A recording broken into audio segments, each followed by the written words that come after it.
ለአምላካችን ይሁን። እግዚአብሔር መልካም ነው።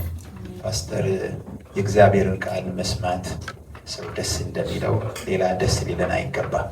ትልቅ ነገር ስለሆነ ምክንያቱም በቃል ውስጥ ነው ህይወትም ያለው። ጌታ ሲናገር ዮሐንስ ወንጌል ላይ ምን አለ? እኔ የምነግራችሁ ቃል ህይወትም ነው መንፈስም ነው።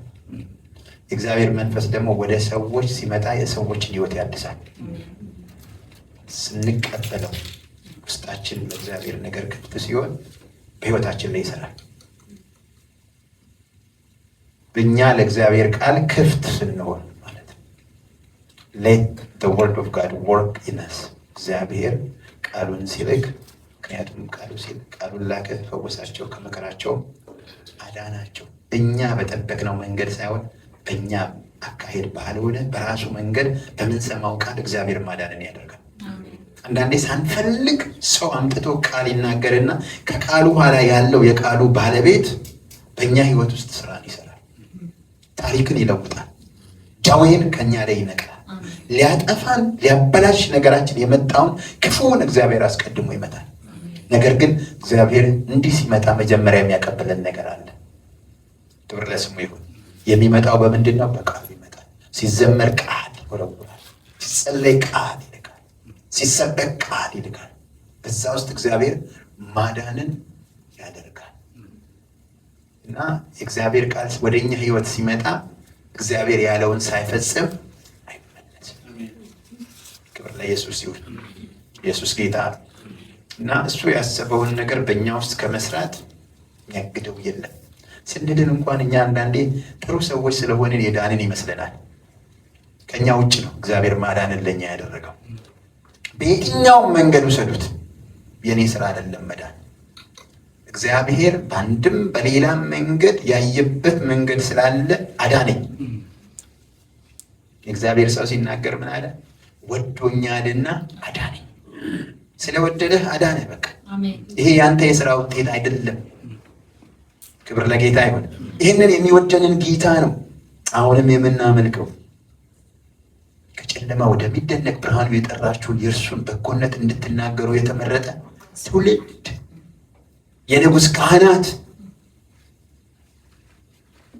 ከጨለማ ወደሚደነቅ ብርሃኑ የጠራችሁን የእሱን በጎነት እንድትናገሩ። ይህንን ስንል እዚህ ጋር የሚሰብከው ሰውዬ ብቻ አይደለም የሚናገረው። ቅድም የዘመሩት ስለ እግዚአብሔር በጎነት ነው የተናገሩት። የተመረጠ ትውልድ፣ የንጉሥ ካህናት፣ ቅዱስ ሕዝብ፣ ለርስቱ የተለያችሁ፣ ከዚህ በፊት ወገን ያልነበራችሁ፣ አሁን ግን የእግዚአብሔር ቤተሰቦች ናችሁ። ክብር ለጌታ ይሁን። ይህንን እግዚአብሔርን ያደረገው ምን አድርጎ? ከጨለማ ወደሚደነቅ ብርሃኑ የጠራችሁ ነው የሚለው። እሱ ነው የጠራን። አንዳንድ ሰው በቃ አንድ እሑድ ዕለት ሄድኩና ዳንኩ እንድትገቢ ያደረገሽ ይዞ ከኋላ ያመጣ እሱ ነው። ኢየሱስ ጌታ። ክብር ለጌታ ይሁን። እስቲ ወደ እግዚአብሔር ቃል እንመጣለን። የእግዚአብሔር አምላካችን ስም ይባረክ። ዛሬ የእህቶች ነው የእናቶች ቀን ነው መሰለኝ አይደለም? እስቲ እናቶች ተነሱ፣ ብድግ በሉና እንባርካቸው። ብድግ በሉ፣ ብድግ በሉ። በጌታ በኢየሱስ ስም ልጅን የሚሰጥ እህቶች ተነሱ። ሁላችሁ ልጅን የሚሰጥ እግዚአብሔር እና አሰራሩ እግዚአብሔር ልዩ ነው፣ አዋቂ ነው። እንዴት እንዲያደርግ ያውቃል። አንዳንዱ አቅም ስለሌለውም አይሰጥም፣ ዝም ነው የሚለው። አንዳንዱም ደግሞ እግዚአብሔር ጸጋ ያበዛለትና ነገር ማቴሪያሊ ብዙም ባይኖር ልጆችን ያበዛል። እና በዚህ ሁሉ ውስጥ ግን የእግዚአብሔር እጅ አለ። የሰጠ እግዚአብሔር የተባረከ ይሁን። እግዚአብሔር የዘላለም አምላክ ስለ እህቶቼ አመሰግንሃለሁ። ስለ እነሱ ቤት አመሰግንሃለሁ። ስለ እነሱ ትዳር አመሰግንሃለሁ። ስላላቸው ልጆች አመሰግንሃለሁ። ስለሰጣቸው ነገር ሁሉ ክብር፣ ምስጋና፣ ታላቅነት ላንተ ይሁን። ጌታ ሆይ እየባረክ ለበረከት አድርጋቸው። ትዳራቸው ይባረክ። የትዳር ጓደኞቻቸው የተባረኩ ይሁን። ዘመናቸው፣ አገልግሎታቸው ሁሉ በቤትህ የተባረከ ነው። በኢየሱስ ስም ባረክናቸው። ለዘላለም ተባርከው ይቅሩ። ልጆቻቸውን በጥበብ የሚያሳድጉ አድርጋቸው። ጌታ ሆይ እንደ ፈቃድ የሆነውን የልጆችን ስጦታ አሁንም ስለነሱ እንድታደርግ በኢየሱስ ስም ጸለይኩ። ስላሉት ብቻ አይደለም፣ ዛሬ በመካከላችን ስላልተገኙት እናቶች ሁሉ ዛሬ የተባረኩ ይሁኑ። ባሉበት ስፍራ ሁሉ ይባረኩ። ተባረኩ። ጌታ ኢየሱስ ይባርካችሁ። ተቀመጡ። ክብር ለጌታ ይሁን።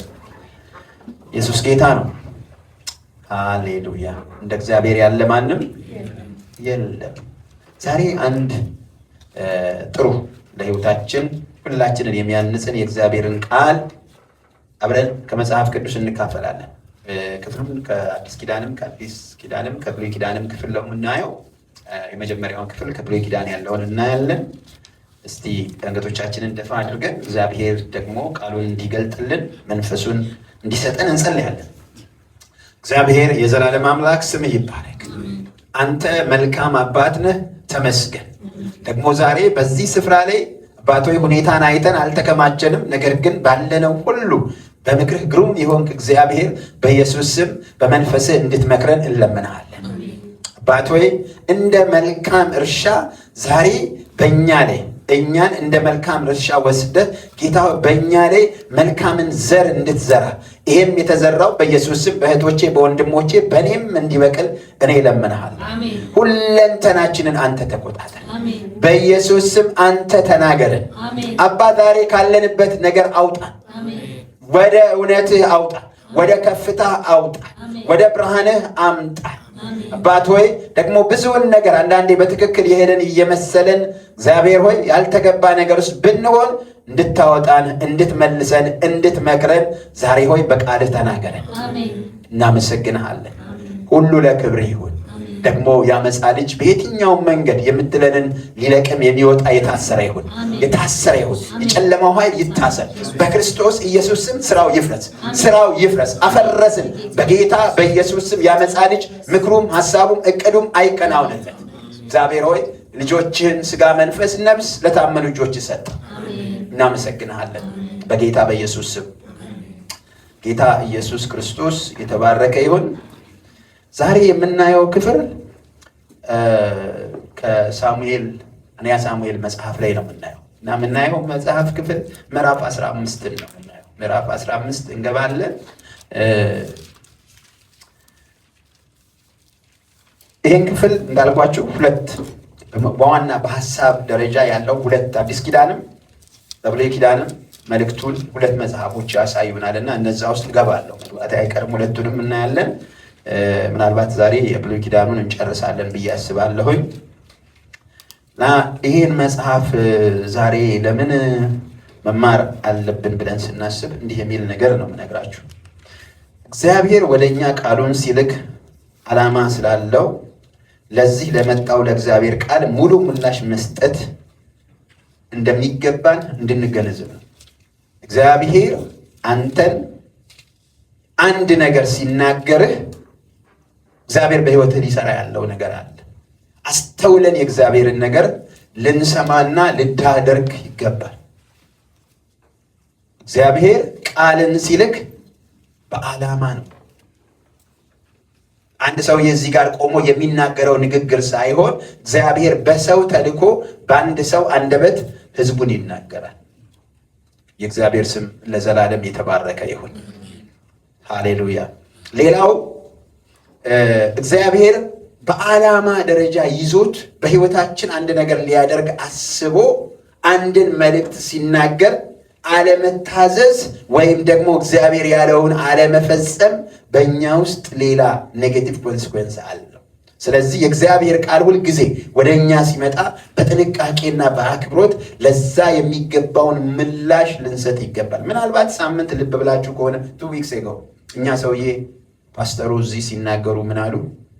ጸሎት እንጸልይ ነበር ቸርች ሳይጀመር በግለሰብ ቤት እየጸለይን እያለን ምንድነው ሆነ ያሉት? አንድ የመንፈስ ቅዱስ አሰራር ተካሄዳል እና ነገሩ አልገባንም።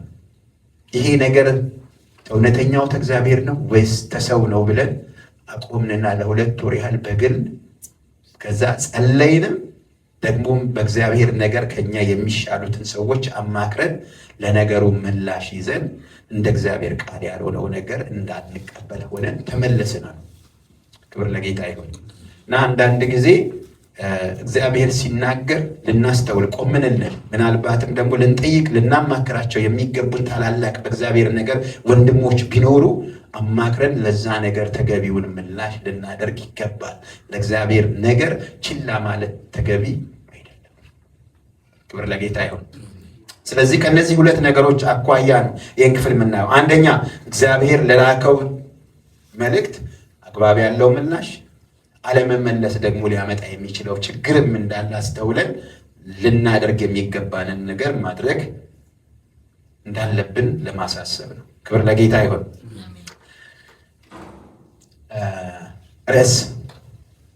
ርዕሳችን እግዚአብሔር ሲናገር ለቃሉ ሙሉ ምላሽ እንስጥ ነው።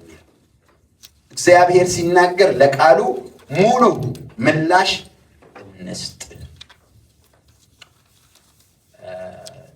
መግቢያ መንደርደሪያ ጥቅስ ልስጣችሁ። ኢሳይያስ 1:19 ምን ይላል? ያ ቃል ክፍል እሺ ብትሉ ለእኔም ብትታዘዙ የምድርን በረከት ትበላላችሁ ይላል።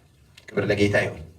እሺ ብትሉ ብትታዘዙ የምድርን በረከት ለማን? ለእግዚአብሔር ለራሱ ብንታዘዝ የምድርን በረከት እንበላ። እምቢ ብንል ደግሞ ምን ይሆናል ይላል? ሰይፍ ይበላችኋል ይላል። ኢየሱስ ጌታ ነው። እና ይህን ስላችሁ እዚህ ክፍል ላይ ያለውን ነገር በደንብ አስተውለን እንድናይ ነው።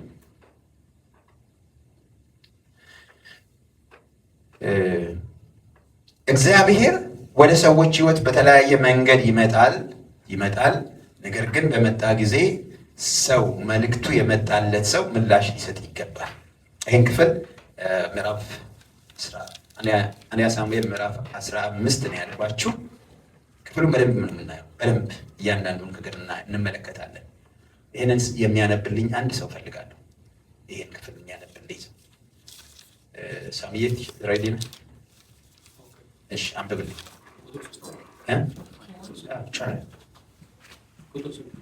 ከአንድ ጀምር።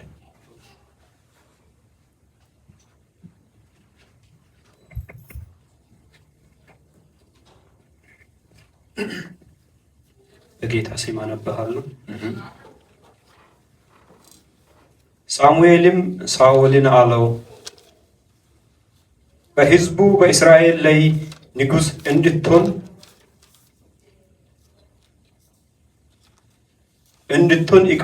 ይቀበህ ዘንድ እግዚአብሔር ላከኝ። አሁንም የእግዚአብሔርን ድምፅ ስማ። የሰራዊት ጌታ እግዚአብሔር እንዲህ ይላል፣ እስራኤል ከግብፅ በወጣ ጊዜ በአማሊቅ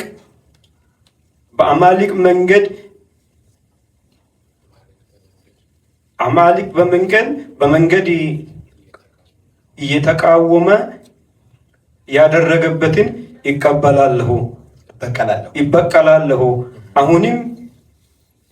አሁንም ሄደ አማሊቅን ምታ አላቸው። ያላቸውንም ሁሉ ፈጽሜ አጥፋ፣ አትምራቸውም። ወንዱንና ሴቱንም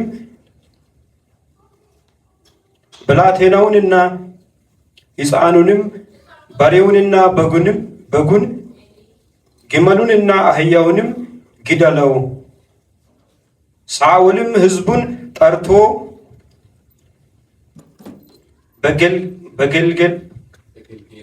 በገልገላ ቁጠራቸው 200,000 እግረኞች 200,000 እግረኞች ከይሁዳ 10,000 ሰዎች ነበሩ። ሳኦልም ወደ አማሌቅ ከተማ ወጣ፣ በሸለቆዋማ ውስጥ ተደበቀ። ሳኦልም ቄናውያንን ተነስታችሁ ሂዱ፣ ከግብፅ በወጡ ጊዜ ለእስራኤል ልጆች ቸርነት አደርጋችኋለሁና ከአማሌቅም ጋር እንዳልጠፋችሁ ከመካከላችሁ ውረዱ አላቸው። ቄናውያንም አማሌቃውያንም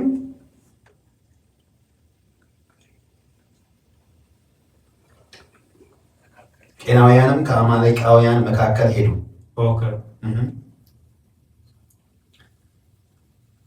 ሳኦልም አማሌቃውያንን ከኤውላጥ ጀምሮ በግብፅ ፊት እስካለችው እስከ ሱር ድረስ መታቸው የሚላል። ክብር ለጌታ ይሁን። ከቁጥር 8 ጀምሮ አንድ ሰው ደግሞ እንዲያነብልኝ ፈልጋለሁ። ቤቲ ትቼ ያለሽ ይቅርታ። ቁጥር 8 ጀምሮ ከቁጥር 8 ጀምሮ ያው ልጅ ማይክ አለ።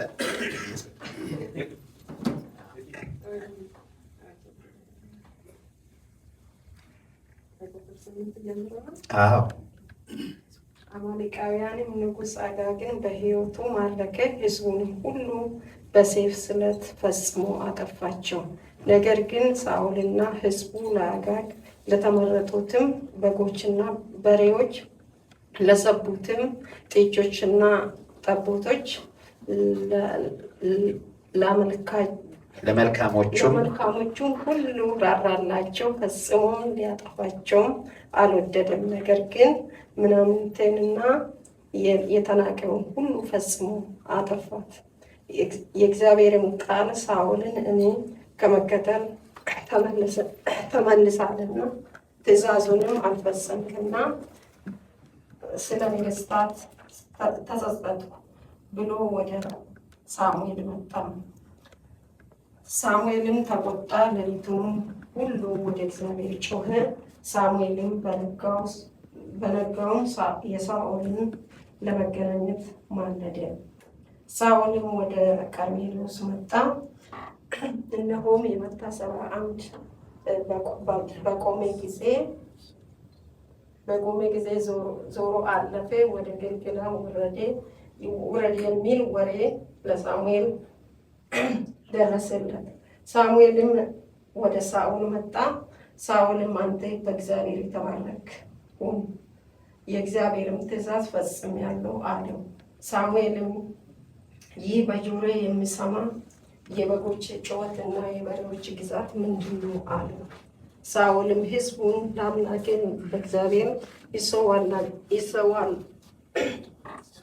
ይሰዋላቸው ዘንድ መልካሞቹንና በጎቹን በሬዎቹን አድኛቸዋለሁ እና ከአማሌቃውያንም አምጥቻቸዋለሁ እና የቀሩትን ፈጽሜ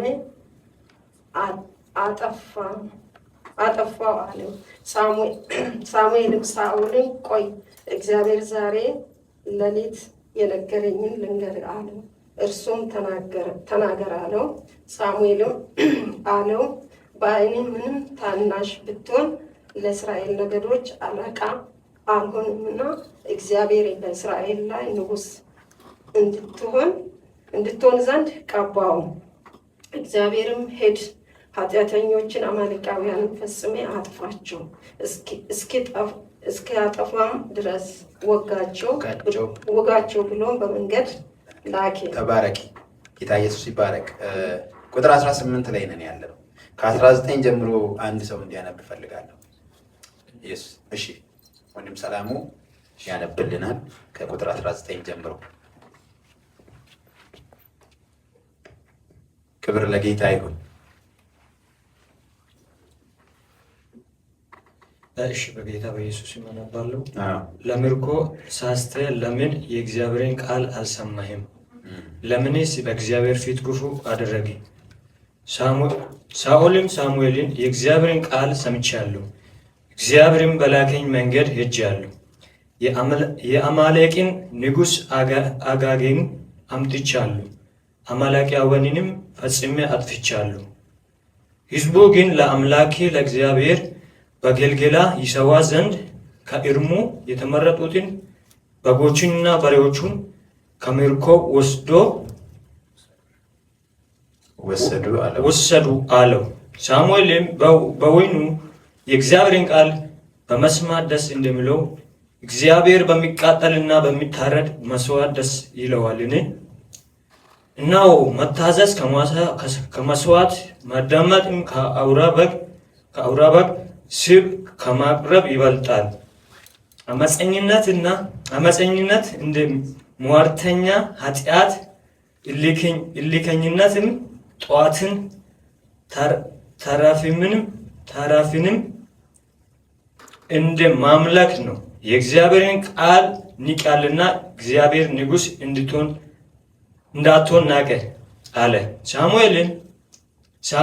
ሳኦልም ሳሙኤልን ሕዝቡን ስለፈረው ቃላቸውንም ስለሰማው የእግዚአብሔርን ትእዛዝና ያንተን ቃል በመተላለፍ በድያለሁ።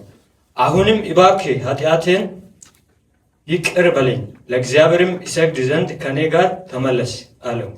ሳሙኤልም ሳኦልን የእግዚአብሔርን ቃል ንቋልና እግዚአብሔርም በእስራኤል ላይ ንጉሥ እንዳትሆን ንቋልና ከአንተ ጋር አልመለስም አለው። ሳሙኤልም ሊሄድ ዞር ባለ ጊዜ ሳኦል የልብሱን ጫፍ ያዘ፣ ተቀደደም። ሳሙኤልም እግዚአብሔር የእስራኤልን መንግሥት ዛሬ ካንተ ቀደዳት፣ ከአንተም ለሚሻል ለጎረቤት አሳልፎ ሰጣት። የእስራኤል ኃይል እንደ ሰው የሚጸጸት አይደለምና አይዋሽም አይጸጸትም አለው። እርሱም በድያለሁ፣ አሁን ግን በሕዝቤ ሽማግሌዎች ፊትና በእስራኤል ፊት እባክህ አክብረኝ፣ ለአምላክም ለእግዚአብሔር ይሰግድ ዘንድ ከኔ ጋር ተመለስ አለው። ሳሙኤልም ከሳኦል በኋላ ተመለሰ። ሳኦልም ለእግዚአብሔር ሰገደ። ሳሙኤልም የአማሌቅን ንጉሥ አጋግን አምጡልኝ አለ። አጋግም እየተንቀጠቀጠ ወደ እርሱ መጣ። አጋግም በወይኑ ሞት እንደዚህ መራራ ነውን? አለ። ሳሙኤልም ሰይፍ ሴቶችን ልጆች አልባ እንዳደረጋቻቸው እንዲሁ እናትህ በሴቶች መካከል ልጅ አልባ ትሆናለች አለ። ሳሙኤልም አጋግን በእግዚአብሔር ፊት በገልገላ ቆራረጠው። ሳሙኤልም ወደ አርማቴ ሄደ። ሳኦልም ወደ ቤቱ ወደ ጊባ ወጣ። ሳሙኤልም እስከ ሞተበት ቀን ድረስ ሳኦልን ለማየት ዳግመኛ አልሄደም። ሳሙኤልም ለሳኦል አለቀሰ። እግዚአብሔርም በእስራኤል ላይ ሳኦልን ስላነገሰ ተጸጸተ። ክብር ለጌታ ይሁን። በጣም የሚያሳዝን ታሪክ ነው። ይህ ታሪክ ልብ ብላችሁ ብታዩት እና አንድ ሰው እግዚአብሔር አየ፣ እስራኤል ላይ እንዲነግስ አደረገው። ነገር ግን እግዚአብሔር መርህ ሰጥቶት ነበር በሚሄድበት በሚሰራው ስራ ሁሉ እና ያንን መርህ ወይም ደግሞ የእግዚአብሔርን ትእዛዝ ስላልጠበቀ በሰውየው ህይወት ላይ የሆነ ነገር አለ። እግዚአብሔርም ያልተደሰተበት ነገር አለ። ነቢዩም ያደረገው ሪአክሽን አለ እና እኛን በዚህ ቦታ አድርገን ነው የምናየው እና ወደዚህ ሀሳብ በደንብ በዝርዝር እመጣለሁኝ። ጌታ ይረዳናል። ልባችንን ከፈት አድርገን ቃሉን ለመስማት እንዘጋጅ። ክብር ለኢየሱስ ይሁን። እንደነገርኳችሁ ለዚህ ነገር ርዕስ ብለን የወሰድነው ነገር እግዚአብሔር ሲናገር ለቃሉ ሙሉ ምላሽ እንስጥ። ለቃሉ ሙሉ ሰውየው እኮ ምላሽ ሰጥቷል፣ ግን ሙሉ አልነበረም። ማርኬያለሁ፣ አጥፍቻለሁ፣ ግን ምን አድርገሃል? አጋግን ይዤ መጥቻለሁ። ገና ምን አድርገሃል? ወፍራሙን በሮችና በጎችን ይዤ መጥቻለሁ። እግዚአብሔር ምን አለ? ፈጽመህ አጥፋቸው፣ መታሰቢያ እንዳይኖር ግደላቸው ነው ያለው። ለምን እንደሆነ ታውቃላችሁ? ዘዳግም ላይ ስትሄዱ በሰዎቹና በከብቶቻቸው ላይ የሚኖር መንፈስ አለና መንፈሱ ማደሪያ እንዳያገኝ፣ ካገኘ ግን እናንተን መጥቶ ያንን መንፈስ እንድትከተሉት እንድትገብሩለት ያደርጋችኋል። ይህ እንዳይሆን ይህንን አድርጉ ነው ያላቸው። ለምን እግዚአብሔር እንዲህ አይነት ነገር ውስጥ ገባ? ሰዎችን ለምን ግደሉ አለ ብለን ብንመለከት አንዳንድ ጊዜ መጽሐፍ ቅዱስ ሲናገር ዝም ብሎ የሚመስለን ነገር አለ። በቀል የኔ ነው ይላል እግዚአብሔር። በቀል የኔ ነው። ተድላን ይነካዋል። አዎ፣ ግን በቀለዋለሁ። ቀንና ሰዓት ይጠብቃል እንጂ እግዚአብሔር በተድላ ህይወት ላይ ጣልቃ እየገባ እንቅፋት የሆነን ነገር እግዚአብሔር ይቀጣል። ሰማችሁኝ? በህይወታችሁ ላይ በመንገዳችሁ ላይ እየገባ ነገራችሁን ያበላሸ ያዘገየ ዘመናችሁን የበላ ጊዜያችሁን ያጠፋውን ክፉውን እግዚአብሔር ይቀጣል። ክብር ለጌታ ይሁን። ይሄ እስራኤል የሚባል ህዝብ የተስፋ ቃል ያለው በእግዚአብሔር ኪዳን ከምድሩ በአባታቸው በአብርሃም የወጡ ህዝቦች ናቸው። የኪዳን ህዝብ ነው እና በችግር ምክንያት በድርቅ ምክንያት ወደ ግብፅ ወረዱ። ከግብፅ ደግሞ ጊዜው በደረሰ ጊዜ እግዚአብሔር አውጥቶ ወደ ተስፋይቱ ምድር እየመለሳቸው ነበር። በዚያን ጊዜ ግን እግዚአብሔር እየመራው ያለውን ህዝብ ስሙኝ፣ እግዚአብሔር እየመራው ያለውን ህዝብ እንዳይገባ በመንገድ ላይ እንቅፋት የነበረ አንድ ህዝብ ነበር። ማን ነው? አማሌቅ። አማሌቅን ከእግዚአብሔር እጅ ማን ያስመልጠዋል? እግዚአብሔር አማሌቅን የእስራኤልን ጠላት ያንቺን ጠላት አንቺን እግዚአብሔር በዚህ መንገድ ባርክሻለሁ ብሎ እየሄድሽ እያለ ወደ በረከትሽ እንዳደርሽ እንቅፋት ሆኖ ሊይዝ ሊያዘገይ ነገር ሊያበላሽ ዘመን ሊያጠፋ የወጣውን ሊገል በወጣ ጊዜ እሱን አያድርገኝ። እግዚአብሔር ምሕረትን አያድርግ። አማሌቅን እግዚአብሔር አዝኖበታል በምድረ በዳ። ምክንያቱም እስራኤል በእግዚአብሔር ላይ እንዲያመርር እንዲያጉረመርም ምን ነው ስለምን ወጣ? ሙሴን የእግዚአብሔርን ሰው ሕዝቡን እንዲያሰቃየው ያደረጉት እነዚህ ሰዎች ናቸው። አገኛችሁኝ? አዎ። እና እግዚአብሔር እነዚህን ሰዎች ቀን ይጠብቅ ነበር እና እስራኤል በራሱ መንገድ ምንድን ነው ያለው? የሚመራን እንደ አሕዛብ አይነት ንጉሥ እንፈልጋለናል። ተው ይቅርባችሁ፣ ጥሩ አይደለም፣ ይበድሏችኋል፣ ይገዟችኋል፣ ለራሳቸው ሰራተኞች ያደረጉ ኖ እኛ ንጉሥ እንፈልጋለናል። እሺ ሰጣችኋለዋል። እና ይህን ሰው ሲሰጣቸው እግዚአብሔር ከፕሮጀክት ጋር ነው ሰውየው የመጣው። አንዱ ፕሮጀክት ምንድን ነው? ፕሮጀክት አማሌቅ ነው። አማሌቅን በዚህ ሰውዬ እገላለሁ ብሎ ነው የወጣው እግዚአብሔር። ገብቷችኋል? አዎ። አንድን ነገር ሲዘራ እግዚአብሔር ያችን ተናጠለ ብቻዋን አይደለም ይዟት ሄደው። ነገር ግን መልቲፕል ፕሮጀክቶች ነበሩ። ከፕሮጀክቶቹ መካከል አንዱ አማሌቅን በሳኦል መፍጀት ነበረ እቅዱ። ለምን? እግዚአብሔር ልክ እንደ ሰው ተናዶ ነበረ። ነገር ግን አንዳንዴ እግዚአብሔር እያየ እየተናደደ ማያደርገው የራሱ ፕሪንሲፕል ስላለው ከፕሪንሲፕል ውጭ ወጥቶ ስለማይሰራ እንደተናደደ ሰው ተነስቶ በድንጋይ ሰውን ስለማይፈነክት ወይም ከሰማይ የሆነ ነገር ወርውሮ ስለማይጥል እግዚአብሔር በዛ ነገር ተስማምቷል ማለት አይደለም። ቀን እየጠበቀልን ያለው። ቀን ሲደርስ ግን እግዚአብሔር ይቀጣል። እንዲህ ነው የሆነው። እንመልከት ታሪኩን አብረን።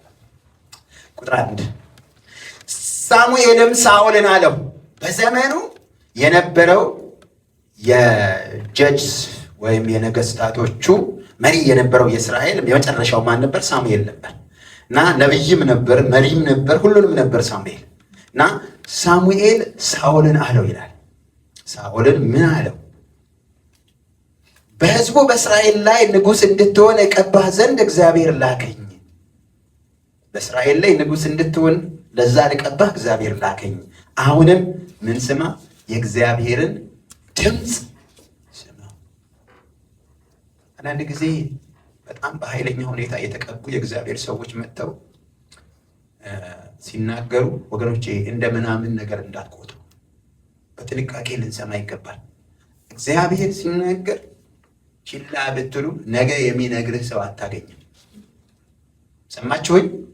ነገ። ምክንያቱም እሱ የኔ ቃል ነገር ጉዳዩም አይደለም፣ ከዕቁብም አይቆጥረው፣ ስለዚህ ለእሱ አልናገርም ይላችሁ ይችላል። እንዳይሆን የምትመጣዋን ነገር ሁሉ ለቅመን ልንይዝ ደግሞም ልንኖራት ይገባል። ይህን ነው እያደረገው ያለው እና እግዚአብሔር ላከኝ።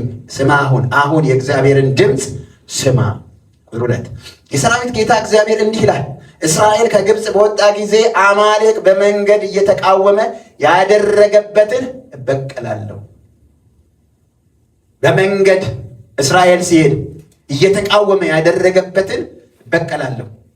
ምን አይነት በቀል? ተመልከቱ።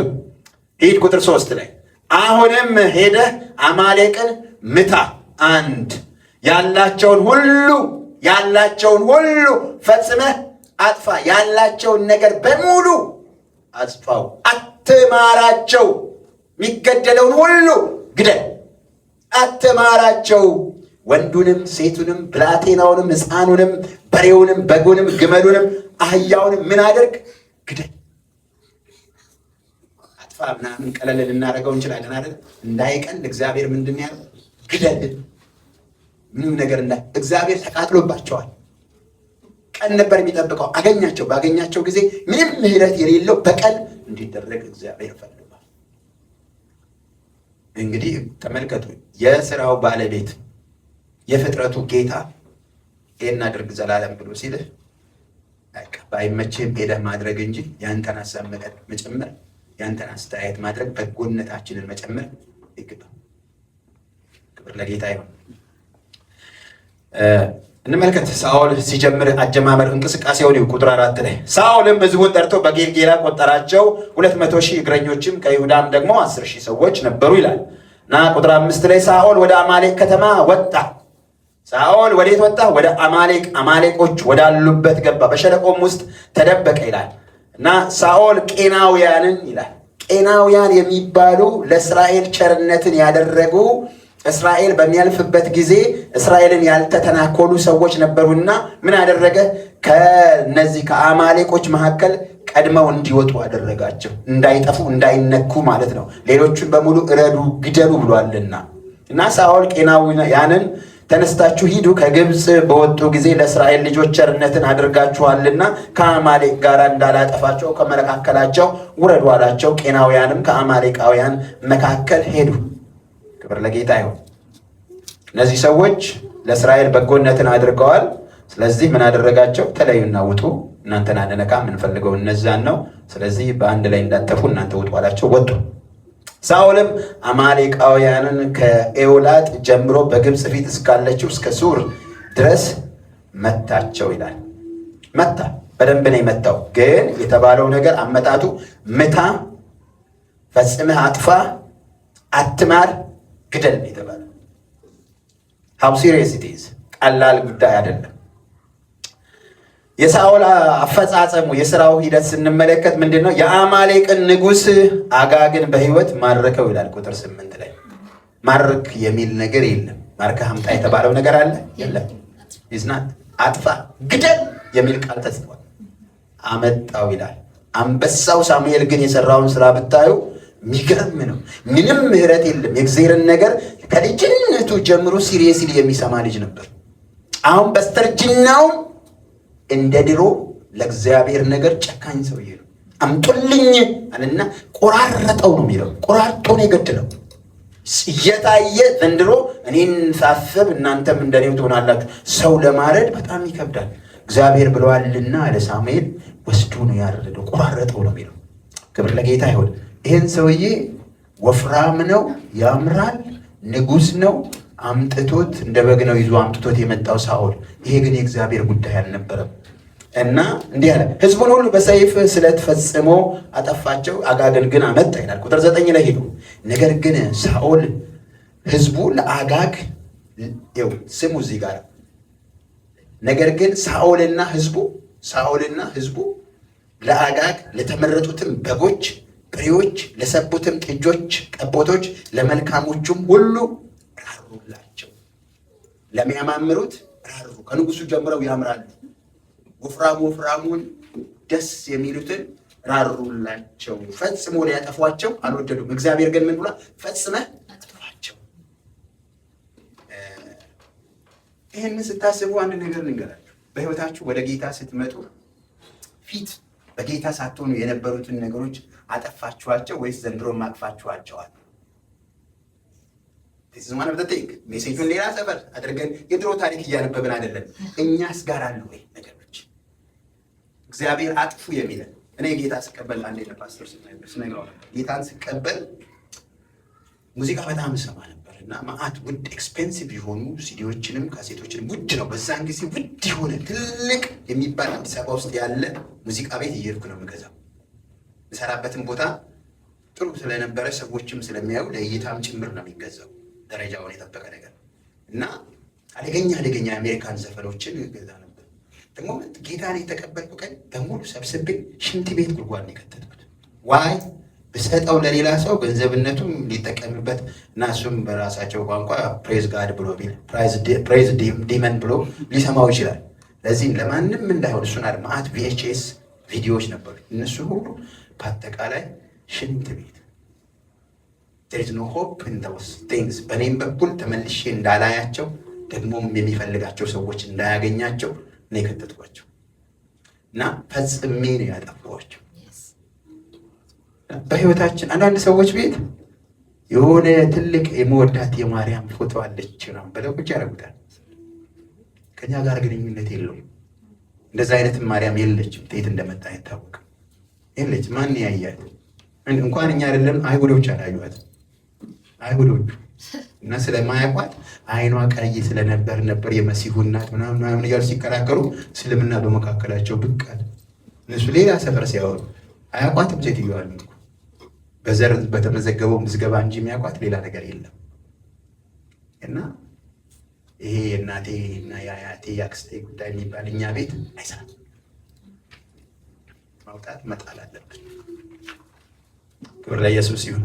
ኢየሱስ ክርስቶስ ጌታ ነው። እና ሳኦልና ሰራዊቱ ፈጽሞ ሊያጠፏቸው አልወደዱም። ነገር ግን ምናምንቴውን የተናቀውን ሁሉ ፈጽመው አጠፉ ይላል። ኮሳሳውን፣ ደሃውን በቃ የለውን እነሱን ወዲያውን ያጠፉት። ምንም ምክርም መገለጥም አልጠበቁም። ለወፍራሞቹ ግን እግዚአብሔር አታጥፋ ብሎናል። እዛ የተናገረው እግዚአብሔር በሳሙኤል ግን ያለው ፈጽመህ አጥፋ። ክብር ለጌታ ይሁን። እና እግዚአብሔር በቃሉ ወደኛ ሲመጣ እግዚአብሔር እንዳለ እንዲሁ ልናደርግ ይገባል። ልንጨምርለትም ልንቀንስለትም የእግዚአብሔር ፈቃድ አይደለም። ኢየሱስ ጌታ ነው። ቁጥር 10 ላይ ተመልከቱ። ቁጥር 10 ምን ይላል? የእግዚአብሔርም ቃል ይላል ሳኦል እኔን ከመከተል ተመልሷል። ይገርማችኋል። እግዚአብሔር ባለጉዳዩ ሰራተኛው እኮ ሳኦል ግን ድምፁ ለማን የመጣው? ለሚሰማ ለሳሚ፣ ለእግዚአብሔር ሰው ከልጅነቱ ጀምሮ ድምፁን ይሰማ የነበረው ከማን ጋር ሆኖ ነበር ይሰማ የነበረው? ኤሊ ጋር እግዚአብሔር ወስዶ ባስገባው ጊዜ ገና በልጅነቱ ሳሚ ሲለው እነሆኝ እያለ ወደ ኤሊ ጋር ነበር የሚሄደው። እና ጠራኸኝ? ያልጠራው አንዴ ሁለቴ፣ በኋላ ባሪያ ይሰማል፣ እነሆ ተናገር በላለው። ይሄ ልጅ በልጅነቱ ነው የእግዚአብሔርን ነገር መስማት የጀመረው። ሲሪየስ ለሱ ለሳሙኤል የእግዚአብሔር ድምፅ ሲሪየስ ነው። እዚህ ጋር ታያላችሁ። ሲሪየስ ነው። በቃ ምንም በሳሙኤል ዘንድ የእግዚአብሔርን ድምፅ ሰምቶ ቀልድ የለም። ሌሊቱን ሙሉ ከሰማው ቃል የተነሳ አልተኛም ሰውየው። በቃ እግዚአብሔር ሊገድል ነው ሊያጠፋ ነው ያለ። ለምን? እግዚአብሔር ስለተናደደ ወደ እኔ መጣ ነው ያለ። ሰማችሁ? እግዚአብሔር ሲናገር ተረት አይደለም፣ ሲሪየስ ጉዳይ ነው። የገባው ሰው ሲሪየስ የሆነ ምላሽን ይሰጣል። እዚህ ጋር ተመልከቱት። የእግዚአብሔርም ቃል ሳኦል እኔ ከመከተል ተመልሷል። እኔን ከመከተል ማለት ነው ተመልሷል። ትእዛዜንም አልፈጸመምና ስላነገስኩት ተጸጸትሁ ብሎ ወደ ሳሙኤል መጣ። ክብር ለጌታ ይሁን። ምን አለ? ምንድን ነው ያለው? እኔን ከመከተል ሰውየው እኮ ብዙ ነገር አድርጌያለሁ፣ ማረኩኝ፣ ንጉሱን ምናምን አጥፍቼ መጣሁ ምናምን ብሎ ነው ምላሽ የሰጠው። ነገር ግን እግዚአብሔር ምን አለው? እኔን ከመከተል ተመልሷል፣ ትእዛዜን አልፈጸመምና ስላነገስኩት ተጸጸትኩኝ ብሎ ወደ ማን መጣ? ወደ ሳሙኤል። ሳሙኤል ሰምቶ ምን አለ? ተመልከቱት። ቁጥር 11 መጨረሻው ላይ ሳሙኤልም ተቆጣ፣ ከመጣው ድምፅ የተነሳ ተቆጣ እና ምን አለ? ሌሊቱን ሙሉ ወደ እግዚአብሔር ሲጮህ፣ ሌሊቱን ሙሉ ወደ እግዚአብሔር ጮህ ይላል። ምህረት እንዲያደርግ ነው እግዚአብሔር፣ ይቅር እንዲል። ስለዚህ ሰው ሳሙኤል አሳይን ተደርጎ ነው የቀባው። ግን ይሄ ድምፅ ሲመጣ እኔን መከተል ትቷል፣ ተመልሷል፣ አልታዘዘኝም ብሎ ሲለው ሳሙኤል የሆነውን ምላሽ የሚሰጠውን ምላሽ ታያላችሁ። እንደዚህ አይደለም። እግዚአብሔር እንዲህ ካለው በኋላ ሳሙኤል፣ ክብር ለጌታ ይሁን፣ ወደ እግዚአብሔር ጮኸ። ከጮኸም በኋላ ዝም ብሎ አይደለም፣ በሌሊቱ በማለዳው ተነስቶ ወደ ሳኦል ሄደ። ተመልከቱ ቁጥር 12 ሳሙኤልም በነጋው ሳኦልን ለመገናኘት ማለደ ይላል። በማለዳ ተነስቶ ሄደ። ሳኦልም ወደ ቀርሜሎስ መጣ። እነሆም የመታሰቢያ አምድ ባቆመ ጊዜ ዞሮ አለፈ። ወደ ጌልጌላም ወረደ የሚል ወሬ ለሳሙኤል ደረሰው። የት እንዳለ አሁን በእርግጠኝነት አውቋል። ከዛ ሳሙኤል ቁጥር 13 ላይ ሳሙኤልም ወደ ሳኦል መጣ። ሳሙኤል ወደ ሳኦል መጣ። ሳኦልም አንተ ለእግዚአብሔር የተባረኩን የእግዚአብሔርን ትእዛዝ ፈጽሜያለሁ አለ። ማን ያለው? ሳኦል። ላይ ግን እግዚአብሔር ምን ብሏል? ትእዛዜን አልፈጽምም እኔን ከመከተል ተመልሷል ነው ያለው። እኔን ከመከተል እምቢ ብሏል። ወደ ኋላ እየሄደ ነው ያለው።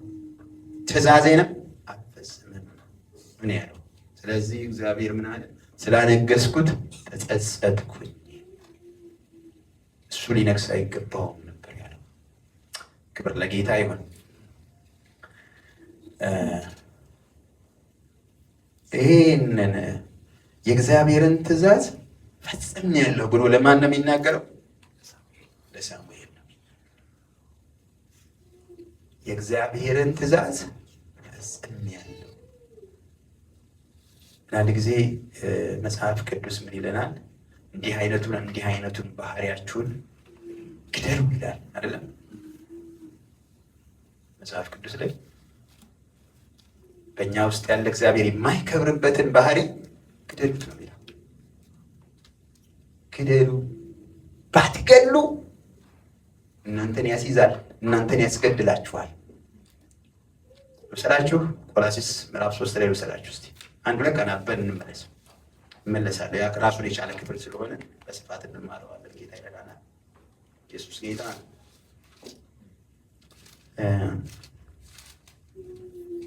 ቆላስይስ ምዕራፍ 3 ላይ እንሄድና ክብር ለጌታ ይሁን።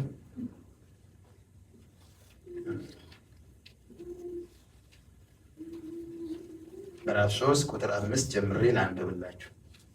እንግዲህ በምድር ያሉትን ብልቶቻችሁን ግደሉ። ምናችሁን? ብልቶቻችሁን። ምን አይነት? ይሄ ውሸታም የሚያደርጓችሁ፣ የሚያሰርቋችሁ፣ ሐሜት የሚያስኬዳችሁ፣ እግዚአብሔር የማይከብርበትን ነገር የሚያስደርጓችሁን ነገር ምን አድርጉ? ግደሉ።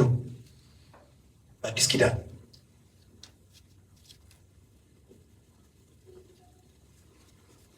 እንዲህ አይነት ክርስቲያን አለ እንዴ? የሚዋሽ በጣም የሚሰርቅ በጣም ነው ያለው። መስረቅ እኮ ማለት ያንተ ያልሆነውን ነገር መውሰድ ማለት ነው፣ ሌላ አይደለም። የግድ ህንፃ ማፍረስ የለብህም።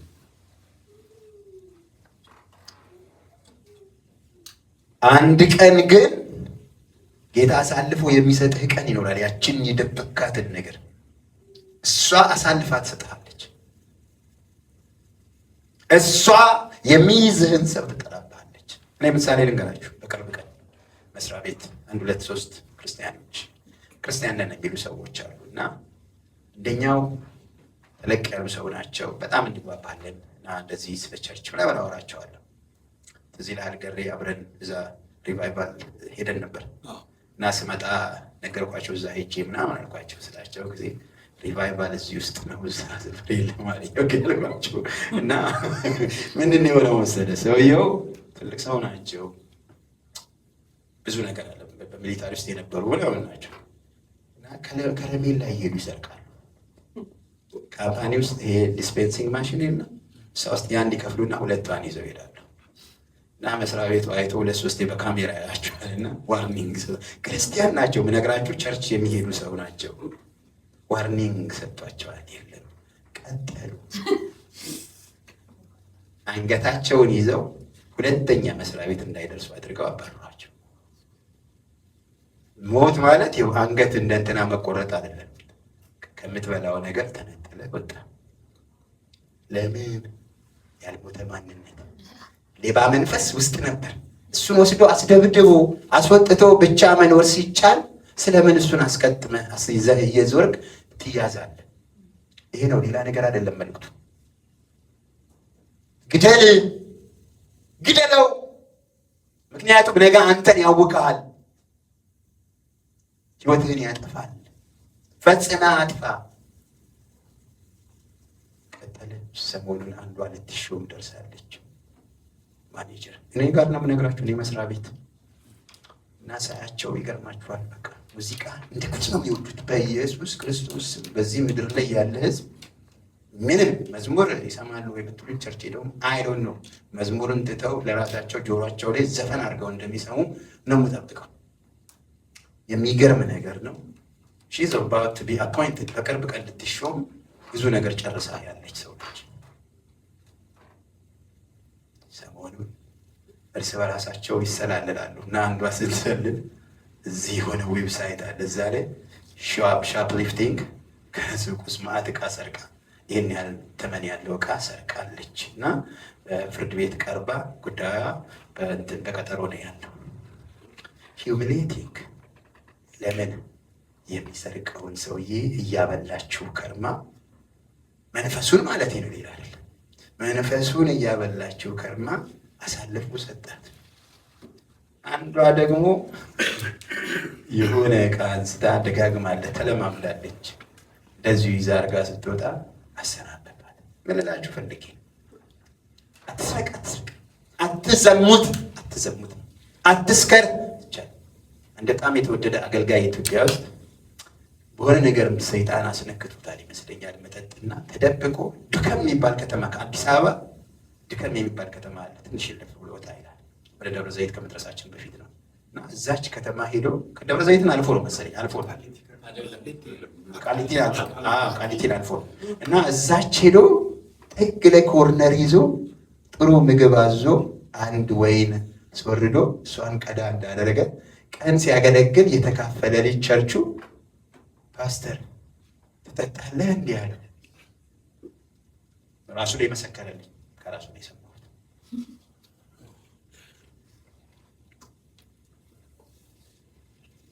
ይህን ክፉ ነገር እግዚአብሔር ሳይሆን ራሳችሁ ግደሉ ነው የሚለን። ክፍሉ ላንብበው፣ እንደገና ላንብበው። እንግዲህ በምድር ያሉትን ብልቶቻችሁን ግደሉ። እግዚአብሔር ይግደልላችሁ አይልም፣ ግደሉ። ትሰርቂ ከሆነ አቁሚ። ጌታ ሆይ እርዳኝ፣ አልቻልኩም፣ ይሄ ነገር ሊያስገድለኝ ነው። አለበለዚያ ትንሽ ቀን ከገፋ ቅድም ያልኳችሁ ልጆች ነው ነው እኛም ተራ ነው የምንጠብቀው። እዚህ ጋራ እግዚአብሔር ለሳኦል የሰጠው ትእዛዝ ምንድን ነው? ፈጽመህ አጥፋቸው፣ ግደል የሚል ነገር ነው የተሰጠው። እኛ እየገደልን ነው ወይስ እያበላን ነው? የራሳችንን እስከ መቼ ነው የምናበላቸው? እስከ ያስዙን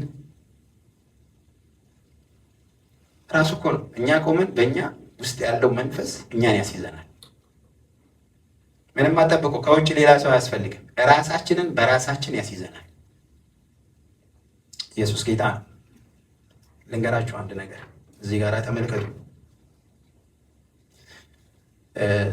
ቁጥር 13 ላይ ሳሙኤል ወደ ሳኦል መጣ ይልና አንተ ለእግዚአብሔር የተባረክሁን የእግዚአብሔርን ትእዛዝ ፈጽሜያለሁኝ አለ። ማን ነው ባዩ? ሳኦል ፈጽሜያለሁ እግዚአብሔር ያለኝን አለ። ስሙ፣ እግዚአብሔር ያለኝን ፈጽሜያለሁ፣ ግን ውስጥ የተደበቁ ነገሮች ብቅ አሉ። ምን? በጎቹ ከውስጥ በሬው ከውስጥ አገሳ። ሳሙኤል አያውቅም ይሄንን። እሱ የሰማው የእግዚአብሔርን ነገር ነው።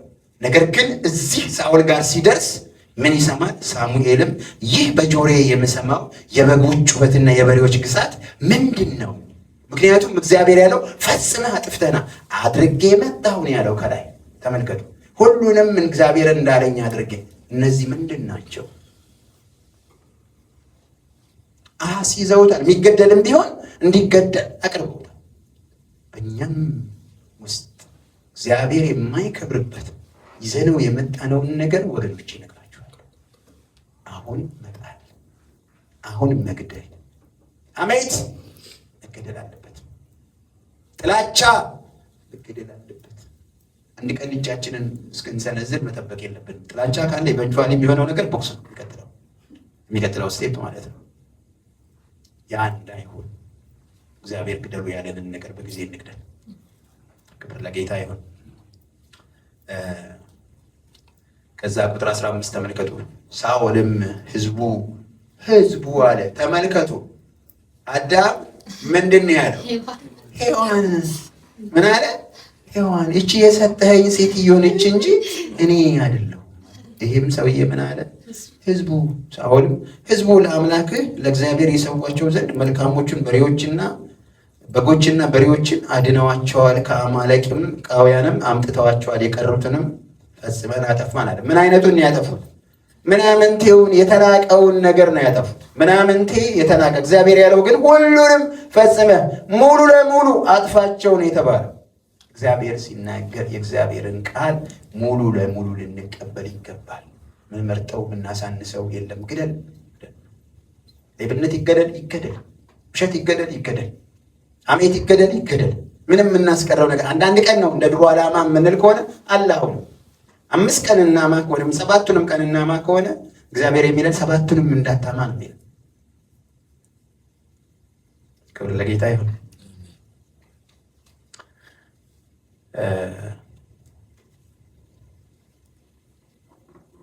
ቁጥር 16 ተመልከቱ። ሳሙኤልም ሳኦልን ቆይ እግዚአብሔር ዛሬ ተመልከቱ፣ ሳሙኤል የሰማው ነገር አለ። ሳሙኤልም ሳኦልን ቆይ እግዚአብሔር ዛሬ ሌሊት የነገረኝን ልንገርህ አለው። እርሱም ተናገር አለው። 17 ሳሙኤልም አለ በዓይንህ ምንም ታናሽ ብትሆን ለእስራኤል ነገዶች አለቃ አልሆንክምን?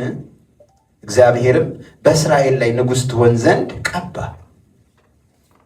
እግዚአብሔርም ሄደህ ኃጢአተኞቹን አማሌቃውያንን ፈጽመ አጥፋቸው፣ እስኪጠፉም ድረስ ውጋቸው ብሎ በመንገድ ላከ። ቁጥር 19 ተመልከቱ። ለምርኮ ሳስተህ የእግዚአብሔርን ቃል አልሰማህም። ለምርኮ ሳስተህ ምን አይነቱን ምርኮ ነው የወሰደው? ወፈር ከሰውም ከከብቱም ወፈር ያለው አጋግ ንጉሥ ወፍራሙ ሰውዬ የሚያምረውን ሰውዬ አዳነው። በጎቹንም ወፍራሞቹን፣ በሬዎቹንም ወፍራሞቹን ሰብስቦ አመጣ። ለምን? ህዝቡ ለአንተ መሰዋት የሚያስፈልጉ ናቸው ብለው አቀረቡ ነው ያለው። እና ለምርኮ ሳስተህ ለምን የእግዚአብሔርን ቃል አልሰማህም? ገና እኮ ሰውየው የገደለው ነገር አለ እና የመጣ ነገር አለ። እግዚአብሔር ግን ያለው ምንድነው? ፈጽመህ ሙሉ ለሙሉ አጥፋቸው። የእግዚአብሔር ቃል ወደኛ ሲመጣ በሙላት ሙሉ ለሙሉ ልንታዘዘው ይገባል። ለምንስ በእግዚአብሔር ፊት ክፉ አደረግህ አለ ሲለው፣ ሳኦል መከራከር ነው የጀመረው። ወገኖች መከራከር፣ ክርክር ጀመረ። ቅድም እኔ አይደለሁም ህዝቡ ነው ነበር ያለው አይደል? አሁን ግን ሌላ ክርክር ነው የጀመረው። ምን ይላል? ሳኦልም ሳሙኤልን የእግዚአብሔርን ቃል ሰምቻለሁ፣ እግዚአብሔርን በላከኝ መንገድ ሄጃለሁ፣ የአማሌቅንም ንጉሥ አጋግን አምጥቻለሁ። አምጣ የሚል ነገር ነበር አልነበረም? አምጥቻለሁኝ። አማሌቃውያንም ፈጽሜ አጥፍቻለሁ። አልጠፉም። ሰውየው መጥተዋል፣ ከብቶቻቸውም መጥተዋል፣ ብዙ ነገር መጥተዋል። እና እንዲህ ብሎ ይከራከራል። የሰጠው ምክንያት ምንድን ነው?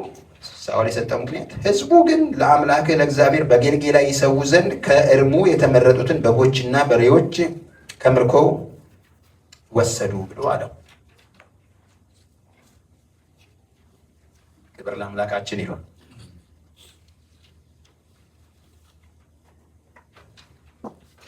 እና ቁጥር 22 እንመልከተው። ሳሙኤልም በእውኑ የእግዚአብሔርን ቃል በመስማት ደስ እንደሚለው፣ ይሄ የእግዚአብሔርን ቃል በመስማት የሚለው ነገር መታዘዝ ነው።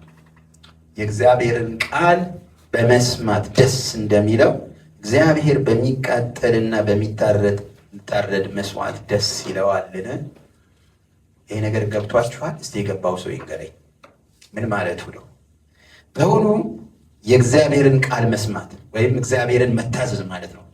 እግዚአብሔር በመታዘዝ ደስ እንደሚለው እግዚአብሔር በሚቃጠልና በሚታረድ መስዋዕት ደስ ይለዋልን?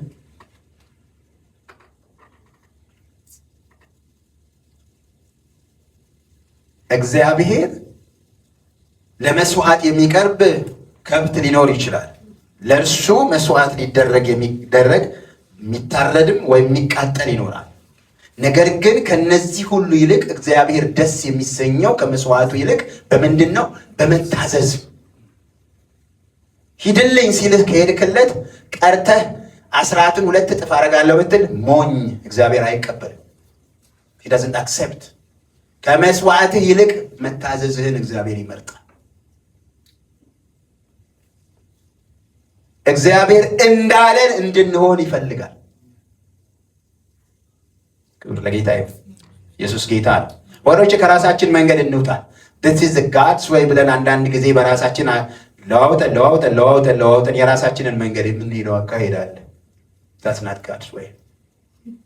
እግዚአብሔር የራሱን መንገድ ፒውር የሆነች መንገድ አለችው። ሂድ በዚህ ሲልህ ያውቃል። ምን እንደሚገጥምህ፣ ምን እንደሚሆን፣ ምን እንደሚያደርግ፣ አንተን እንዴት እንደሚያድን እግዚአብሔር ያውቃል እንጂ አንተ ይሄ ሁኔታ ምናምን አሰላስለህ ከፍ ዝቅ አድርገህ ምናምን እንድትል የእግዚአብሔር አጀንዳ አይደለም። ምክንያቱም he knows all። እግዚአብሔር ሁሉን አዋቂ ነው። እናንተ የማታውቀው እሱ የማያውቀው እናንተ የምታግዘው እውቀት የለም እግዚአብሔር ዘንድ። እነሆ ይላል ቀጥሎ እዛው ላይ እነሆ መታዘዝም ከመስዋዕት ማዳመጥም የአውራ በግ ስብ ከማቅረብ ይበልጣል።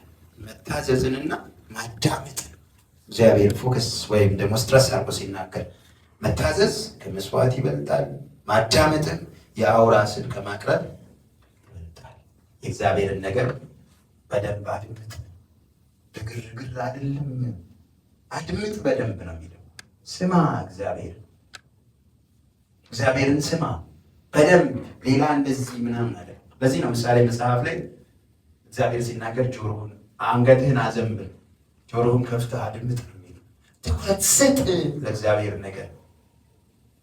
ሃይማኖተኛ ቸርች ስለመጣ ምንም ነገር አይሆንም። የሚሆነው ግን ከእርሱ ጋር በቃሉ ስትገናኝ፣ ከእርሱ ጋር የሚዘመረውን ዝማሬ መልእክቱን ስትይዝ። አለበለዚያ ምንም ነገር የለም። ምንም እዚህ ህንፃ ውስጥ በመርገጣችን የሚሆን ነገር የለም። ነገር ግን እዚህ ሆነ እሱን መንፈሱን ስንነካ በህይወታችን ለውጥ ይሆናል። ለአምላካችን ይሁን። እንደ እግዚአብሔር ያለ ማንም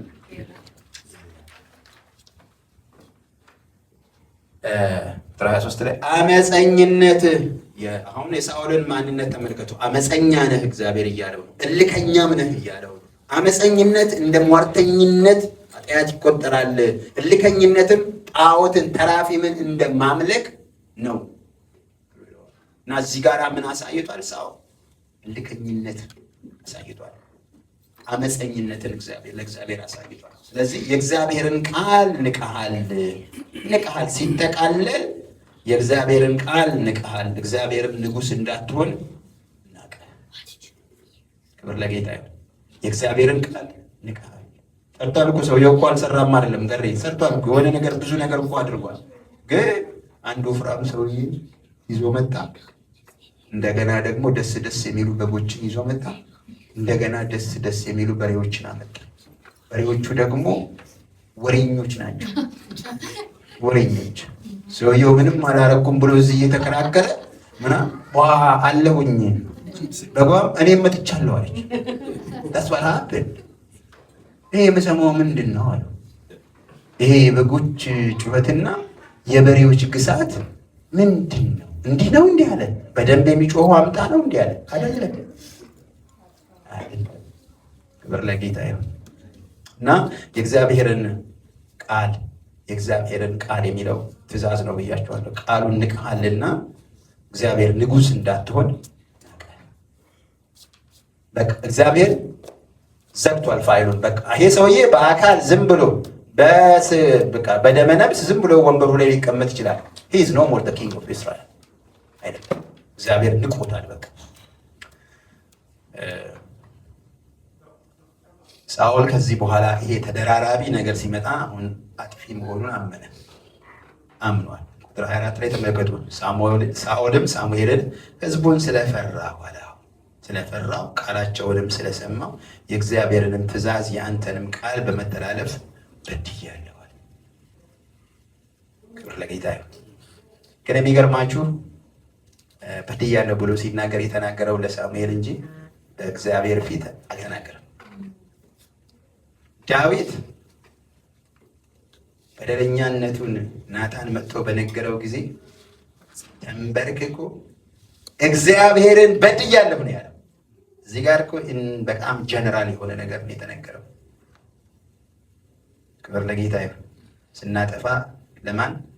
እግዚአብሔር በድያለሁ፣ ጌታ ይቅር በለኝ፣ አጥፍቻለሁ፣ ያልከኝ ይህንን ነው፣ ያደረግኩት ይህንን ነው፣ ምህረት አድርግልኝ፣ መልሰኝ፣ እንደገና ደግሞ መልስ፣ እንደገና ደግሞ ታዘዝሃለሁ ብለን ንስሐ ልንገባ ይገባል። ቁጥር 25 አሁንም እባክህ ኃጢአቴን ይቅር በለኝ ይልና ሳሙኤልን ነው የሚለው፣ ለእግዚአብሔር እሰግድ ዘንድ ከእኔ ጋር ተመለስ አለው ይላል። አይገርማችሁም? ለእግዚአብሔር እሰግድ ዘንድ ከእኔ ጋር ተመለስ። እዛ ጋር የሚናገረው ኃጢአቴን ይቅር በለኝ ብሎ ያለው ሳሙኤልን እና አሁን ለእግዚአብሔር እሰግድ ዘንድ ለይቶታል በደንብ። ለእግዚአብሔር እሰግድ ዘንድ ከኔ ጋር ተመለስ አለው። ምክንያቱም ብቻውን ሂዝ ናት አክሴፕትድ። በማን? በእግዚአብሔር አይደለም። እሱ የሚፈልገው በሰዎቹ ዘንድ ነው ተቀባይነት የሚፈልገው። ኢትስ ናት አባውት ጋድ። እና ሰዎቹ ሳሙኤልን በጣም የተለየ ነቢይ እንደሚያደርጉትም ነው፣ የእውነትም ነው። እስከ መጨረሻው እስከ ሞቱ ቀን ድረስ በእስራኤል ላይ ምንም አይነት በደልን ያልፈጸመ ነቢያቸውም መሳፍንታቸውም ነው። እና ከዛ እዛ ጋር ተመልከቱ ቁጥር 26 ሳሙኤልም ሳኦልን የእግዚአብሔርን ቃል ንቀሃልና እግዚአብሔር በእስራኤል ላይ ንጉሥ እንዳትሆን ንቆሃል፣ ከአንተ ጋር አልመለስም። አዲውስ አሁን ከእግዚአብሔር ጋር ግንኙነት ከሌለው ሰው ጋር እኔ ስራ የለኝም። የኔ ስራ በእግዚአብሔር መንግስት ውስጥ በሚሰሩ ሰዎች ጋር ነውና ከአንተ ጋር አሁን እኔ አንድነት የለኝም ነው ያለው። ተመልከቱ፣ ልንገራችሁ፣ እግዚአብሔር ሲወዳችሁ፣ እግዚአብሔር ከእናንተ ጋር ሲሆን የእግዚአብሔር የሆነው ነገር ሁሉ ወደ እናንተ ይመጣል። እናንተ ከእግዚአብሔር ጋር መሆንን ስታቆሙ የእግዚአብሔር የሆነው ነገር ሁሉ እግዚአብሔር የራሱን ይወስዳል። አሁን እዚህ ጋር የተወሰደው ማን ነው? ሳሙኤል። ሳሙኤልን የመሰለ አባት፣ መንፈሳዊ መሪ ከአንተ ጋር አልሄድም እና እናንተ አሁን ዕጣ ከፍላችን አንድ አይደለም። በቃ እናንተ ከእርሱ ጋር እስከሆናችሁ ድረስ እርሱ ከእናንተ ጋር ይሆናል፣ ብትፈልጉትም ታገኙታላችሁ፣ ብትተውት ግን ይተዋችኋል። ሲተው እግዚአብሔር ደህና ዋል አይደለም፣ አብሮ የሚወስደው የራሱ ነገር አለ። እግዚአብሔር መኖሩንም አላየም፣ አብሮነቱንም አላየም። ነገር ግን እግዚአብሔር አብሮነቱን በሳሙኤል እየገለጠለት ነው። በሳሙኤል እየተናገረውን የቆየው ነገር ግን የእግዚአብሔርን ነገር በተወና እግዚአብሔር መልእክቱን በሳሙኤል በኩል አስረግጦ ሲናገር ሳሙኤል ሳኦል ሆይ እኔ ካንተ ጋር ዕጣ ክፍል የለኝም፣ ሄጃለሁ፣ ለራስህ ሂድ ነው ያለው። ከዛ በኋላ እንደገና ሳኦል የሚለውን ስሙ። በደንብ አስተውሉ። እግዚአብሔር ከሰዎች ጋራ እግዚአብሔር ሲያምፁበት ሲሄድ ዝም ብሎ እንደ ሰው አይሄድም። የራሱ የሆነውን ነገር በሙሉ ይዞ ይሄዳል። ለዚህ ነው እኮ ያ የእግዚአብሔር ሰው ምን አለ? ያገኘኝ ሁሉ ይገለኛል አለ። ለምን? ክፍት ነበርና ፍርሃት ተለቆበታል። ክብር ለኢየሱስ ይሁን። ቁጥር 26 እንደግሜ ላነበው ነው። ሳሙኤልም ሳኦልን የእግዚአብሔርን ቃል ንቀሃል፣ ማለት የእግዚአብሔርን ትእዛዝ ነው ብያቸዋለሁ። ንቀሃል፣ እግዚአብሔር በእስራኤል ላይ ንጉሥ እንዳትሆን ንቆሃል፣ ከአንተ ጋርም አልመለስም አለው። ከአንተ ጋር አልመለስም አለው። 27 ላይ ሄዱ። ሳሙኤልም ሊሄድ ዘወር ባለ ጊዜ ሳኦል የልብሱን ጫፍ ያዘ፣ ተቀደደም ይላል። ሳሙኤል ከአንተ ጋር ድል ፈንታ የለኝም መሄዴ ነው ብሎ ሲሄድ ሳኦል የሳሙኤልን ልብስ ያዘው። በያዘው ጊዜ ምን ይላል? ተቀደደ ይላል። ጫፉን ይዞበታል፣ ተቀደደ ነው የሚለው። እና ሳሙኤልም እግዚአብሔር የእስራኤልን መንግስት ዛሬ ከአንተ ቀደዳት ይለዋል። ሰውየው ኃይለኛ ኮሚኒኬሽን ያለው ወደ ቨርቲካሊ ከእግዚአብሔር ጋር ቀደዳት፣ ከአንተም ለሚሻል ለጎረቤት አሳልፎ ሰጣት አለው። አለቀ። ያንተ ነገር በቃ አለው። ከእንግዲህ ወዲህ የፈለገህን በጉልበት ሊደበድበው ትችላለህ፣ ግን ሳሙኤል የሰማይን መልእክት አስተላልፏል። ቁጥር 29 የእስራኤል ኃይል ይለዋል። እግዚአብሔርን ነው። የእስራኤል ኃይል እግዚአብሔር ማለት ነው። እንደ ሰው የሚጸጸት አይደለምና አይዋሽም አይጸጸትም አለው። እግዚአብሔር አንተን ከስልጣን በማውረዱ አንተን ከቦታ በማንሳቱ እግዚአብሔር አይዋሽምም አይጸጸትም። አድርጎታል። ቤት ቢሮስ መጥቶ እንደኛ ሰዎች በዱላ ብሎ ምናምን አይደለም፣ ግን በቃ the favor everything that was with him is no more there። እርሱ ጋር የነበረው የእግዚአብሔር ክብር፣ የእግዚአብሔር አብሮነት፣ ሌላውም ነገር እግዚአብሔር ከተናገረባት ሰዓት ጀምሮ ከሳኦል ሄዷል። ከዛ በኋላ እኮ ነው የሳኦል ታሪክ ተበላሽቶ የእብደት መንፈስ ሲመጣ ዳዊት ሄዶ በበገና ያጫውተውና መንፈሱ ለቆት ይሄድ ነበር። ከዛ መጨረሻስ ላይ ሳኦል ጠንቋይ ቤት ሄዶ ሳሙኤል ከሞተ በኋላ ማልሆነ ነገር ውስጥ ነው የገባው። እና ወገኖቼ በድካማችንም ያዳነንን ጌታ አጥብቀን የእርሱ አብሮነት ነው ደስታችን።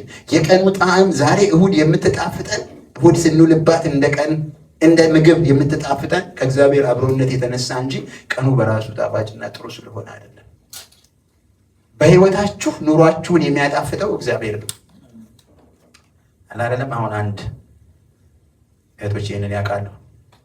ሽሮ ወጥ ደንበኛ የኢትዮጵያ ወይም የኤርትራ ሽሮ ተጋቢ ነው አይደለም ያልኩት፣ ያኛው ኖርማል ነው። ሽሮ ቀጭኑን እሱን ያለ ጨው ሊቀርብላችሁ ገምቱ። ምንድን ነው? አጥሚት ነው አይደል? ነው አጥሚት እንኳን እምቢ ስለሚል ስኳር ያደርጉበታል፣ እህቶች እናቶች ያደርጉበታል። እና እንደዛ ያለ እግዚአብሔር የሰው ህይወት አጥሚት ባዶ፣ ምንም ነገር የሌለው ጣዕም የለው ምንም። የእግዚአብሔር አብሮነት ግን ለየቀኑ ጣዕም ይሰጣል፣ ለየቀኑ ደስታ። ታክሲ ስትነዳ ብዙዎች እኮ ስራውን ይጠሉታል። ዋይ እግዚአብሔር አብሮነት የለም። አንተ ግን ስትሰራ አትደክምም። አንተ ግን ስትሰራ ደስ ብሎ ነው። አንተ ግን ከስተመሮችን በሚገባ ታስተናግዳለህ። ስለምትችል እንዳይመስልን አምላክህ ስለረዳ ነው። ማለት እኮ የሚገሉ እኮ ሰዎች አሉ፣ ሽጉጥ ይዘው የሚሄዱት። ያልሞትከው እኮ እግዚአብሔር ስላለ ነው። ታዲያ ቀኑን እንዴት እንደጣፈጠ ታውቀዋለህ? የኔ ወንድም ስንት ሰዓት የበላ ሸይጣን የሆነ ሰውዬ አንተ ላይ ተሳፍሮ ሰላም ብሎ በስነ ስርዓት አነጋግሮ ይሄዳል። ከእግዚአብሔር የተነሳ ነው። አስተውል የኔ ወንድም እህቴ፣ ከእግዚአብሔር የተነሳ ቀኖች ለእኛ ጣፋጭ ናቸው። ከአብሮነቱ የተነሳ ይሄ ሰው እንዲህ ያደረገ እግዚአብሔር ሄደ። ከዛ በኋላ የሰውየው ህይወት ምስቅልቅል ነው ያለው። ሌሎች ክፍሎች ላይም ገብተን ብናምንበው የምናገኘው ይሄን። ክብር ለአምላካችን ይሁን። ኢየሱስ ክርስቶስ ጌታ ነው።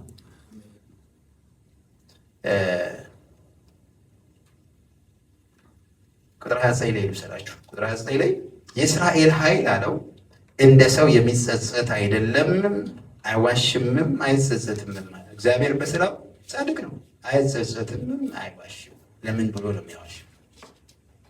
የሚዋሽበት የለም፣ የሚጸጸትበት የለም። የሚያደርገውን እግዚአብሔር ከሰጠን ነገር አኳያ አድርጎ ያንን ሳይሆን ሊመጣ ያለው ነገር ይመጣል ማለት ነው። ቁጥር 30 እርሱም በድያለሁ።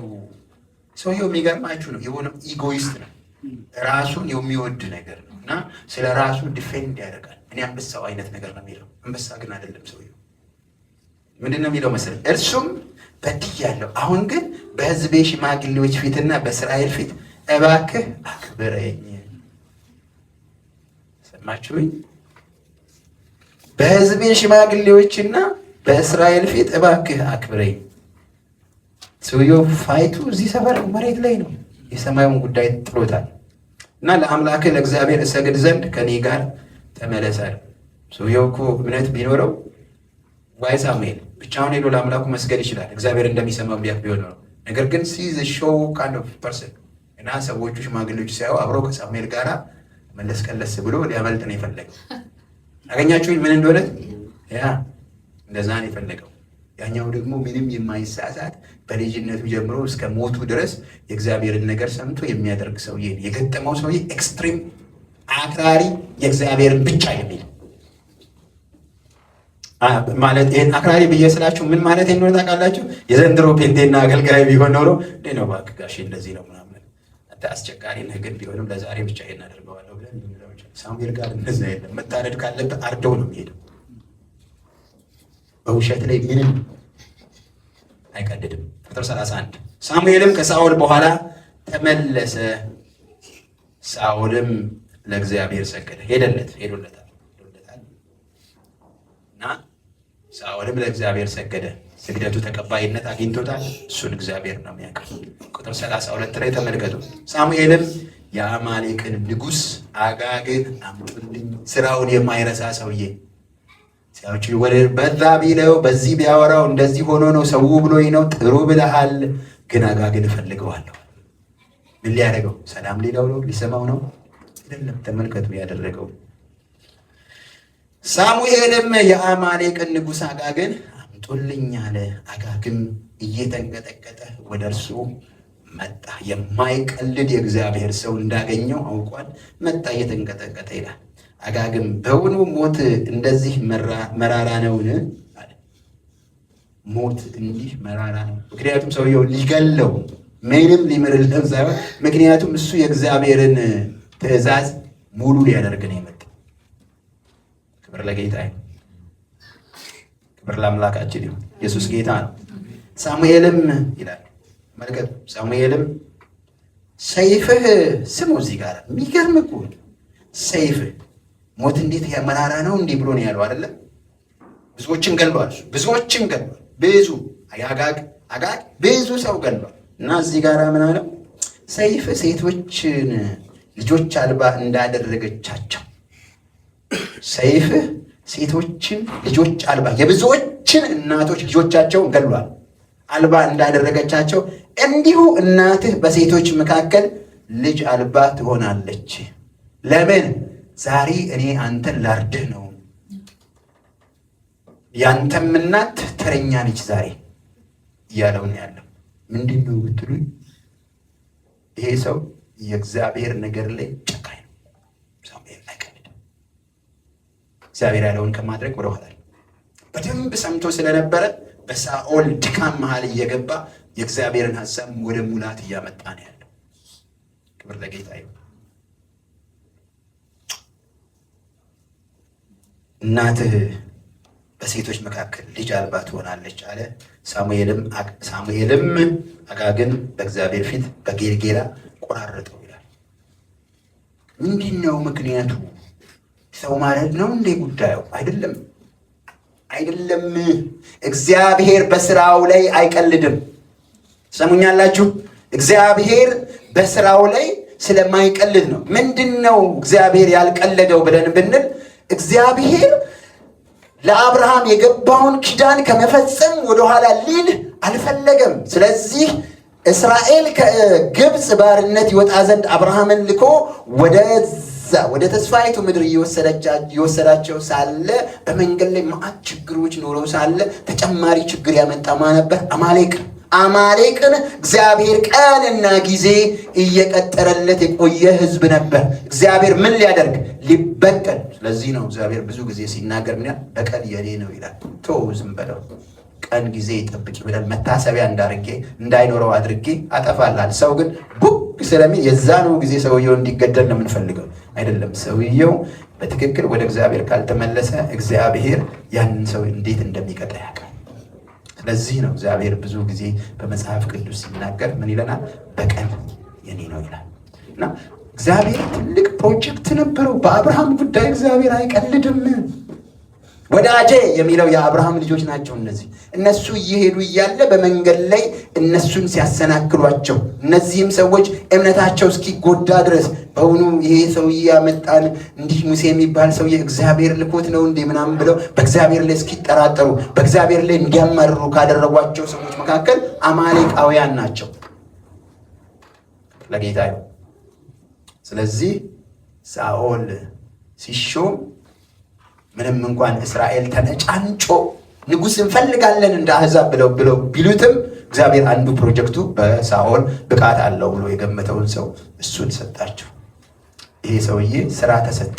የእግዚአብሔር ፕሮጀክት አንዱ አማሌቅን ማጥፋት ነበር እና እግዚአብሔር እንዳለው ፈጽመ አጥፋ፣ ግደል፣ አትማራቸው ብሎ ተናግሮት ሳለ ነገር ግን ሰውየው እንደ ሰው እይታ ወፈር ያሉትን ንጉሱንም ከብቱንም ተወ። ምንድን ነው ብላችሁ ብትሉ እነዚህ ጸሎት እናደርጋለን፣ የተለያዩ ነገሮችን እንሰራለን፣ የሃይማኖት ስርዓት እናደርጋለን፣ አገልግሎት ውስጥ አለን። ነገር ግን ውስጣችን ያሉትን እኛን ሊያስገድሉ የሚችሉትን ነገሮች ወገኖቼ እነሱ ስራ ሳይጀምሩ እኛ እንቅደማቸው። እነዛን ነገሮች እኛ እንቅደም። ክብር ለጌታ ይሁን። እና ደግሞ እግዚአብሔር ያለን ግደሉ ነው ያለው። እኛ ቅድም ያነበብኩትን የቆላስይስንም ስትመለከቱ በስጋችሁ ላይ ያሉትን እነዚህን ነገሮች ግደሏቸው ነው ያለው። እነዚህንም ሰዎች እግዚአብሔር እኔ እገላለሁ አላለም ያለው፣ ግደል ነው ያለው። እኛ ልንገላቸው ይገባል። ክብር ለጌታ ይሁን። ኢየሱስ ክርስቶስ ጌታ ነው። አጋግን ገደለው። 34 ላይ ልውሰዳችሁ።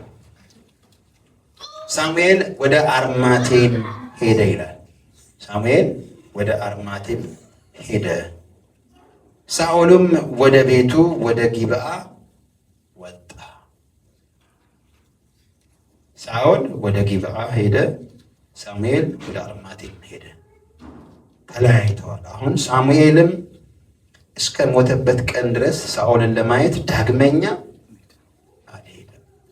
ማን እስከ ሞተ ድረስ? ሳሙኤል እስከ ሞተበት ቀን ድረስ ሳኦልን ለማየት ዳግመኛ አልሄደም። ሳሙኤልም ለሳኦል አለቀሰለት ይላል። ሰውየው ባይገባው ግን እግዚአብሔር የሚያደርገውን የሚያውቅ ሳሙኤል ለሳኦል አለቀሰ ይላል። እግዚአብሔርም በእስራኤል ላይ ሳኦልን ስላነገሰ ተጸጸተ ይላል። እግዚአብሔር በዚህ ምክንያት ሳኦልን በዚህ ላይ ስላደረገው እግዚአብሔር ተጸጸተ ይላል። እዛ ጋር ደግሞ ሳሙኤል ለሳኦል አለቀሰለት ይላል። ክብር ለአምላካችን ይሁን። ኢየሱስ ክርስቶስ ጌታ ነው። አንድ ክፍል ሌላ እንጨምርና እንጨርሳለን። ትንሽ ነች። ዘዳግም ልውሰዳችሁ። ዘዳግም ምዕራፍ 7 ላይ ልውሰዳችሁ።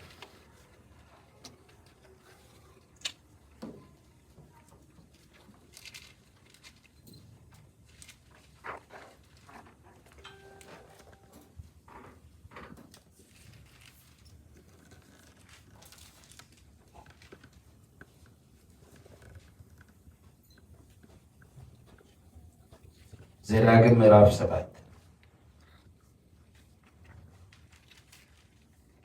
ክብር ለአምላካችን ይሁን። ተመሳሳይ መልእክት ነው ያለው። እዚህ ጋር ይህንን ያጠናክርልናል። የሚቀረውን በሚቀጥለው ክፍል እናያለን። ቁጥር 1 አምላክህ እግዚአብሔር ልትወርሳት ወደምትገባባት ምድር ባወጣህ ጊዜ ከፊትህ ብዙ አሕዛብን ከአንተ የበለጡትን የበረቱትን 7ቱንም አሕዛብ ኬጣውያንን፣ ጌርጌሳውያንን፣ አሞራውያንን፣ ከነዓናውያንን፣ ፌርዛውያንም፣ ኢዋውያንም፣ ኢያቡሳውያንም ባወጣ ጊዜ ይላል አምላክህ እግዚአብሔር በእጅህ አሳልፎ በሰጣቸው በመታቸውም ጊዜ ፈጽመህ አጥፋቸው። በመታቸው ጊዜ ምን በላቸው? ፈጽመህ አጥፋቸው። ከእነርሱም ጋር ቃል ኪዳንን አታድርግ፣ አትማራቸው። ክብር ለጌታ ይሁን። ተመሳሳይ መልእክት ነው ያለው። እነዚህን አሕዛብ ሕዝቦች እግዚአብሔር በከፊትህ ባወጣቸው ነገር በሚልበት ጊዜ አንተ እንድትመታቸው አድርጎ ባዘጋጃቸው ጊዜ ነው የሚለው እና ምናልባት አንድ ቦታ ላይ ብዙ ጊዜ የምናገረው አንድ ቃል አለ እንደዚህ የሚል ነገር ይሽሩን ሆይ በሰማያት ላይ ለረድኤትህ በደመናትም ላይ በታላቅነት እንደሚሄድ እንደ አምላክህ እንደ እግዚአብሔር ያለ ማንም መኖሪያ የዘላለም አምላክ ነው። የዘላለም ክንዶች ከአንተ በታች ናቸው። ጠላትህን አውጥቶ አጥፋው ይላል። ክብር ለጌታ። ጠላትህን ምን ብሎ አውጥቶ አጥፋው ይላል። እዚህ ጋር እንደዚህ ነው የሚለው እና እግዚአብሔር ባወጣልህ ጊዜ እንድታጠፋቸው ምን አድርግ ይለዋል? ፈጽሞ እንዲያጠፋቸው አምላክህ እግዚአብሔር በእጁ አሳልፎ በሰጣቸው በመታቸውም ጊዜ ፈጽመህ አጥፋቸው። ከእነርሱም ጋር ቃል ኪዳን አታድርግ፣ አትማራቸው። ምንም አይነት ኪዳን ከዚህ ሕዝብ ጋር አይኖርህ ብሎ ይላቸዋል። ከእነርሱም ጋር ምን አትበል? አትጋባ። ሴት ልጅህንም ለወንድ ልጅህ አትስጥ። ሴት ልጅንም ለወንድ ልጅህ አትውሰድ። ከእነሱም ሴቶችን አትውሰድ። እንዳይከተለኝ ሌሎች አማልክትን እንዲያመልክ ልጅህን ያስታልና። እግዚአብሔርን መከተል ትቶ ሌላ አማልክትን እንዲከተል ይሆንናልና ማለት ነው። እና የእግዚአብሔርም ቁጣ ይነድባቸዋልና ፈጥኖም ያጠፋቸዋል። ነገር ግን እንዲህ አድርጉባቸው፣ መሠዊያቸውንም አፍርሱ። የእነዚህን የአሕዛብ ሕዝቦችን መሠዊያ አፍርሱ፣ ሐውልቶቻቸውንም ሰባብሩ፣ የማምለኪያ ዐፀዶቻቸውንም ቁረጡ፣ የተቀረጸውንም ምስላቸውን በእሳት አቃጥሉ። ያኛው ቅድሙ ከበድ ያለ ነው። ይሄ ትንሽ ሩም ያለው ነገር ይመስላል። ግን በዚህም ላይ እግዚአብሔር የሚለው ነገር ብዙ ነገር። ለምንድን ነው ይህንን ያደረገው ብላችሁ ስትመለከቱ ለአምላክህ ለእግዚአብሔር አንተ ቅዱስ ሕዝብ ነህና በምድርም ፊት ከሚኖሩት አሕዛብ ሁሉ ይልቅ ለእርሱ ለራሱ ሕዝብ ትሆንለት ዘንድ አምላክህ እግዚአብሔር መረጠ። አንተ ለእግዚአብሔር የተለየህ ነህ ማለት ነው። ልዩ ነህ፣ ለእሱ ቅዱስ ሕዝብ ነህና እና እግዚአብሔርም የወደዳችሁና የመረጣችሁ ከአሕዛብ ሁሉ በቁጥር ስለበዛችሁ አይደለም፣ እናንተ ከአሕዛብ ሁሉ በቁጥር ጥቂቶች ነበራችሁና እና የእናንተ የሚያኮራ ማንነት የላችሁም። ነገር ግን እግዚአብሔር በራሱ መንገድ የመረጠበት ሁኔታ አለ። ያንንም ምን እንደሆነ እዚሁ ክፍል ላይ ይነግረናል። ቁጥር 8ን ተመልከቱት። ነገር ግን እግዚአብሔር ስለወደዳችሁ ወደዳችሁ ነው የሚለው። አንዱ ለአባቶቻችሁ የማለውን መሐላ ስለጠበቀ። ለምንድን ነው እስራኤልን እግዚአብሔር በእንዲህ አይነት ሁኔታ እንደ አይኑ ብሌን የሚንከባከባት ብለን ስንል ለአባቶቻቸው የማለላቸውን መሐላ እየጠበቀ ስለሆነ ነው። ስለዚህም እግዚአብሔር በጽኑ እጅ አወጣችሁ፣ ከባርነትም ቤት ከግብፅ ንጉሥ ከፈርዖን እጅ አዳናችሁ። ቁጥር 9 አንተም አምላክህ እግዚአብሔር እርሱ አምላክ እንደሆነ ለሚወዱትም ትእዛዙን ለሚጠብቁት ቃል ኪዳኑና ምሕረቱ እስከ 1000 ትውልድ ድረስ የሚጠብቅ የታመነ አምላክ እንደሆነ እወቅ። ቃል ኪዳኑን የሚጠብቅ እስከ 1000 ትውልድ ድረስ የታመነ አምላክ ነው። ይህንን እንድታውቅ ይላል። ለምን አይነት ሰው ብላችሁ ብትሉ ትእዛዙን ለሚጠብቁ ቃል ኪዳኑንና ምሕረቱን 1000 ድረስ ነው የሚለው። ትእዛዙን ለሚጠብቁ ለሚወዱትም ማለት ነው። ቁጥር 10 የሚጠሉትን ለማጥፋት በፊታቸው ብድራትን ይመልስባቸዋል። ለሚጠላቸው አይዘገይም፣ ነገር ግን በፊቱ ብድራትን ይመልስበታል። እና የሚጠሉት እነማን ናቸው? አንደኛ የማያምነው ሁሉ እግዚአብሔርን እንደሚወድ አይደለም። ሁለተኛ ነገር ደግሞ ያ የእግዚአብሔር ሕዝብ ቅድም እንዳልኳችሁ እየወጣ እያለ እግዚአብሔር እየመራው እያለ እስራኤልን ያገደ ሁሉ ምንድን ነው? የእግዚአብሔር ጠላትና እግዚአብሔርን የማይወድ ሕዝብ ነው። ስለዚህ እግዚአብሔር ያንን ሕዝብ ምን ያደርጋል? ክብር ለጌታ ይሁን። እና ይሄ ያልተገባ እግዚአብሔር የማይከብርበት ነገር በሕይወታችን በቤታችን ግደሉ ብሎን ያልገደልነው ነገር ካለ አስተውለን እንግደል። አንዳንድ ሰው አያቴ የሰጠችኝ የጀበና ምልክት ነች ብለው እንደ ፎቶ ያስቀምጧል። አያትየው ግን ያሰሩት ምንድነው? ይሄ መንፈስ እንዲጠብቀው ያደርጉትና ክርስቲያን ሆኖ በቤቱ ቁጭ ብሎ ነገሩ ሁሉ ብልሽት ይላል። ማን ነው የሚሰራው? በዛ ላይ የተሰራ አሰራር አለና መናፍስቱ ከዛ እየመጡ በዛ ቤት ውስጥ ከባድ ውድቀትን፣ አለመከናወንን፣ በሽታን፣ የተለያየ ነገርን ያመጣል። የሰናወር ካባ ማለት ነው። እግዚአብሔር እንዳትነካ እንዳታደርሰው አንተ ጋር እንዳይመጣ መንፈሱ ይመጣልና ብሎ ተብሎ የተባለውን ወደ ቤታችን ጎትተን ቢሆን አስተውለን እያየን እያወጣን እንትን ይገባል። አንድ ጊዜ ቤኒሂን ሲጸልይ ምን አደረገ?